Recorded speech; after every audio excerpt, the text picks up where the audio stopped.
Бәріңе сәлем достар, бүгін мен сіздерге Бронсон атты фильмнің шоуын баяндайтын боламын. Видео басталмай тұрып арнаға тіркеліп кетіңіздер. Бір түрме камерасында Чарльз Бронсон күзетшілердің келуіне дайындалуда. Ол толығымен жалаңаш, оның денесі майлы нәрсемен майланған, ал басындағы кесіндіден қан ағып жатыр. Күзетпен күресу мүмкіндігі болған кезде, мұның оған бәрі маңызды емес. Күзетшілер оған ешқашан жалғыз барған емес. Бронсонға қазірдің өзінде күзетшілер кіріп жабылуда. Бірақ ол күзетшілерге қарсыласқанымен, олар оны тыныштандыра алды. Чарльз Бронсон Ұлыбританиядағы ең танымал тұтқын болғанға дейін, оның есімі Майкл Гордон Питерсон болатын. Майкл орташа табысы бар қарапайым отбасында дүниеге келді. Алайда мектепте ол өзінің кейбір бейімділіктерін тапты. Мысалы, зорлық-зомбылық пен атаққа деген бейімділік. Мектеп оқушысы ретінде Майкл мұғалімдер мен студенттерді ұрғанды жақсы көреді. Бірақ жігітті осы нәрселер үшін үйде жазаламайды. Миссис Питерсон, давайте поговорим с вами о Майкле. Майкл жұмысқа орналасқанда, ол кассадан ақша ұрлай бастайды. Полиция оған келгенде, ол оларға жұдырығымен шабуыл жасайды. 70-ші жылдардың ортасында Майкл үйленіп балалы болды. Оның отбасы нашар өмір сүрді. Сондықтан ол ақша табуды, почта бөлімшесін тонауды шешті. Онда ақша көп болған жоқ. Бірақ қарулы тонау үшін Майкл 7 жылға бас бостандығынан айырылды. Сотта анасы оған 4 жылдан кейін босатып аламын деп уәде береді. Алайда Майклға темір тордың артында қатты ұнағаны соншалық, ол мерзімін ұзартуға шешім қабылдады. Майкл күзетшілер мен түрме қызметкерлерімен төбелесуді тоқтатпады. Оны түрме қызметкерлері қалаған нәрсені жасауға мәжбүрлеу үшін тігін цехында жаңа мамандықты игеруден әдейі бас тартады. Ол күзет келгенде оларды ұрып соғады және өзі де соққылар алады. Түрмедегі осындай мінез-құлықтың арқасында Майкл нағыз атаққа ие болды. Басқа тұтқындар одан қорқып, оны түрмеде құрметтейтін. Сонымен қатар Майкл пайдалы таныстықтар жасады. Осылайша ол түнгі клубтың болашақ иесімен оған шайды ұсынған кезде танысты. Майклдың бір түрмеде отырмауына және күзетшілерге демалуына біраз уақыт беру үшін ол жаңа түрмелерге жиі ауыстырылды. Майкл туралы газеттерде жаза бастағанда, ол өзінің арманы орындалғанын түсінді. Себебі жігіт әйгілі болды. Күзетшілердің шыдамдылықтары таусылғанда, Майклды өзіне тиісті орынға, психтарға арналған ауруханаға жібереді. Мұнда Майклға ұнамады. Оны ерекше құрметтейтін қызметкерлер болған жоқ. Дәрігерлер оны тыныштандыру үшін онымен төбелеспей тек укол салып қана отыратын. Сондықтан оның аузынан жиі көбіктер аға бастады. Ол дәрі-дәрмектерді түбегейлі қабылдаудан бас тартты. Ауруханада біраз уақыт өткізгеннен кейін Майкл сабырлы және тыныш болды. Ол тіпті пациенттерге арналған билерге қызығушылық танытпады. Майклға ауруханадан қашу керек болды. Сондықтан ол жоспарын жүзеге асыруды шешеді. Майклды басқа клиникаға ауыстыру үшін науқастың бірін аздап тұншықтыру жеткілікті болды. Алайда Майкл мұны қаламады. Ол бұл бұзақылық үшін оның түрмеге жіберілетініне сенімді болды. Бірақ ол сот пен тергеусіз 26 жылға камераға отырғызылды. Бұл мекемеде Майкл негізсіз ақша жұмсауға әкелетін тәртіпсіздіктерді ұйымдастырды. Оның есі дұрыс деп тануды және Майклды бостандыққа жіберу туралы шешім қабылданды. Қарт аналары оны қарсы алып, үйіне алып келеді. Онда оған кішкене бөлме берілді. Тек Майклға ол ұнамады. Оған керегі ескі төсек пен ескірген заттар болды. Майкл Джек есімді ағасына барады. Оның ағасы көптеген пайдалы адамдарды біледі. Ол түзету жолына түскен жиеніне көмектесуді шешті. Майклды ағасының үйінде жақсы қарсы алды. Оған коктейль беріп, ағасы Майклға көмектесуге уәде берді. Джек Майклды үйінде қалдырды. Майкл ағасынан түрмеде жақсы сөйлескен ескі досын қайдан табуға болатынын білді. Қазір бұл адам түнгі клубтың бастығы. Оның Майкл үшін жақсы жұмысы болды. Майкл тек адамдарды жұдырығымен ұрып соғуды білді. Оның досы оған дәл осындай жұмыс тауып берді. Ол есімін ауыстыруды, неғұрлым сезімтал және қаһарлы лақап атты пайдалануды ұсынды.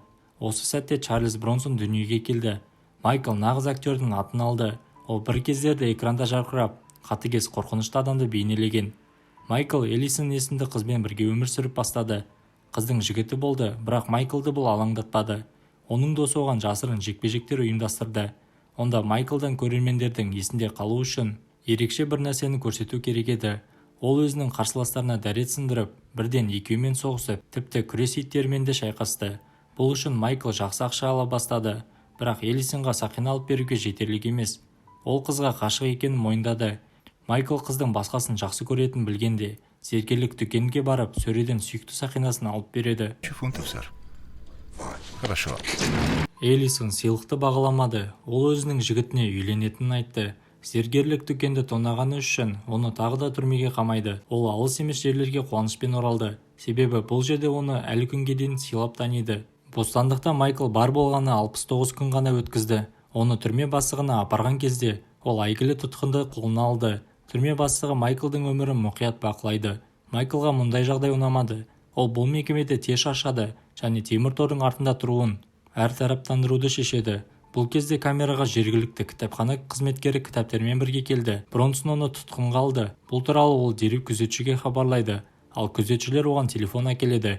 Оның екінші жағында түрме бастығы отырды. Майкл, егер ол қажет нәрсені алмаса, кітапханашыны өлтіремін деп уәде береді. Оған керегі тек бір нәрсе ғана болды. Ол жақсылап төбелесуі керек. Бұны түрме бастығы қамтамасыз ете алады. Сұраққа нақты жауап алмай, Майклға не қажет екенін түсінбей, ол күзетшілерді камерасына жіберіп, тұтқынның миын сәл шайқап орнына қоюын бұйырды. Майкл да ақымақ емес. Псих дәрігерлері не айтса да, ол қазір қонақтар келетін білді. Сондықтан олардың келуіне дайындалды. Майкл керемет көріну керек, өйткені ол камераның иесі. Денесіне майды жағып және кітапханашыдан арқасын майлауды талап етеді. Маймен қарсыластары оны ұстағанда қолдары тайғанайды. Бронсон күзетшілерді қарсы алып олармен төбелесе бастады. Күзетшілер жігітті түрмедегі жазалардың барлық ережелері бойынша жазалады. Осы соғыстан кейін Майклға күзет бастығы келді. Ол оған төбелесуін тоқтатпаса, ол осы түрмеде өлетінін түсіндірді. Жалғыз камерадағы уақыт біткеннен кейін Майкл түрмедегі шығармашылық үйірмесіне бара бастады. Ол тіпті бейнелеу өнеріне деген шабытын ашты. Майклдың суреттері ерекше болды. Оның өнеріне шығармашылық үйірме жетекшісі қызығушылық танытты. Жетекшісінің жігерлендіруінің арқасында Бронсон сурет салуды жалғастырды. Үйірме жетекшісі тіпті Майклдың суреттерін түрме бастығына көрсетуге тырысты. Ол оны мерзімінен бұрын босатуға көмектескісі келді, бірақ түрме бастығы Майклдың өнерін қызықтырмады. Үйірме жетекшісі Майклға егер ол тыныш әрекет етіп сабақтарына қатысуды жалғастырса, ол мерзімінен бұрын босата алатындығын түсіндірді. Көп ұзамай Бронсон бостандыққа шыққысы келмей ескі әдетін қайта бастады. Алайда бұл жолы бұзақылықты шығармашылық тұлға ретінде көрсетті. Үйірме жетекшісі оны шай демдеп жатқанда Майкл оны ұстап алып байлады. Бронсонның өзі қайтадан тыржалаңға шешініп, қара түстермен майды жағып, көзілдік пен шляпаны киіп күзетшілерді күтеді. Түрме бастығы келгенде Майкл оған музыканы қосуды талап етті. Жағымды әуенінен ләззат алып, көздері мен қабағын бояды. Ол өзінің құрбанының мазақ етуден жалыққан кезде Майкл күзетшілерін ішке кіргізіп жақсылап төбелесіп алды. Кейін Бронсон бұл іс үшін бостандыққа ешқашан шықпайтынына сенімді болды. Нәтижесінде түрме Майкл Петерсонның барлық тілектерін орындады. Ол Чарльз Бронсон деген бүркенішті атпен танымал болды және жекпе-жекке деген құштарлығын үнемі төбелеспен басып отырды. Ол туралы фильм түсіру кезінде Майкл 34 жыл түрмеде отырды.